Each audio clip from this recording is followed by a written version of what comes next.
Hey everyone, welcome back. In this video, I'm going to walk you through building your first serverless application from scratch. You know why this matters. Traditional servers sit idle while you pay for them, wasting thousands of dollars a year in cloud costs. With serverless, you only pay when your code actually executes. He'll show you how to build a production-ready API that scales to zero. Let's get started with building a modern, event-driven architecture using cloud-native tools. So what is a serverless application, really? It is a way to run code without provisioning or managing virtual machines. You don't manage the operating system, you don't patch the kernel, and you don't monitor CPU usage manually. The cloud provider handles all of that. It is like calling a taxi instead of buying a car. You only pay for the distance you travel, which translates to massive cost efficiency for intermittent traffic. We have a packed agenda. We will cover setting up your local environment, writing your first Python Lambda function, exposing it through an API gateway, deploying everything with the command line, and handling common deployment pitfalls. Watch the full video without skipping any content to understand it better. Before we get into the topic, a small request to you. I have already uploaded many technical videos on different technologies and tools. We share more knowledgeable content every day, so if you are interested in learning and want to improve your skills, make sure you have subscribed to our channel and joined our WhatsApp community.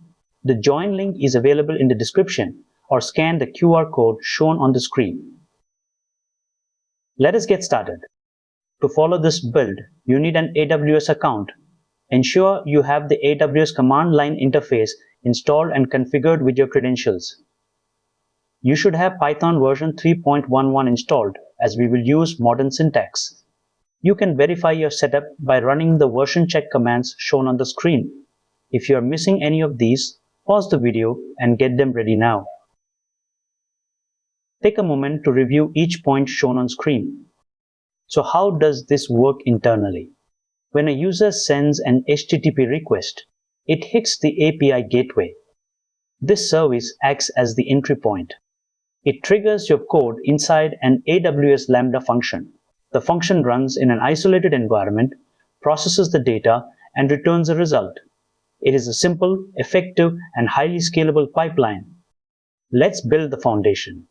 We create a directory named Serverless API to keep our code organized. Inside, we create a source folder for our Python logic and a configuration file for our infrastructure. This standard structure helps when your project grows from one function to 50. This is our code logic. On line 3, we define the Lambda handler, which is the entry point AWS calls when the function is triggered. The event object contains the request data. We construct a dictionary on line 4, and on lines 7 through 10, we return a standard HTTP response. This format is required by the API gateway to render the result correctly. To verify our logic, we run this one-liner. It imports our handler and executes it with empty objects for event and context. If you see the response showing status code 200, our code logic is working perfectly. This is the first step to ensuring your function is production ready. Now we need to tell AWS how to build this. We use a CloudFormation template. On line 4, we define the Lambda function resource. Line 6 points to our specific handler file we wrote earlier. We also specify the runtime as Python 3.11. This allows AWS to provision the exact container environment your code needs. In a production scenario, you rarely use just the function. You need an API gateway to handle routing. Here, we define a REST API resource and add a hello path. This maps an incoming web request to our Lambda function. This pattern is how large companies handle millions of requests without managing a single server. Think about this. An online ticketing platform once faced a massive traffic spike during a major concert launch. Their traditional servers could not handle the requests and crashed. By switching to a serverless model, they were able to handle 50,000 requests per minute automatically. They didn't have to touch a single server during the event. That is the power of this architecture. You will eventually hit this task timed out after 3 seconds. This happens because the default timeout for Lambda is very low.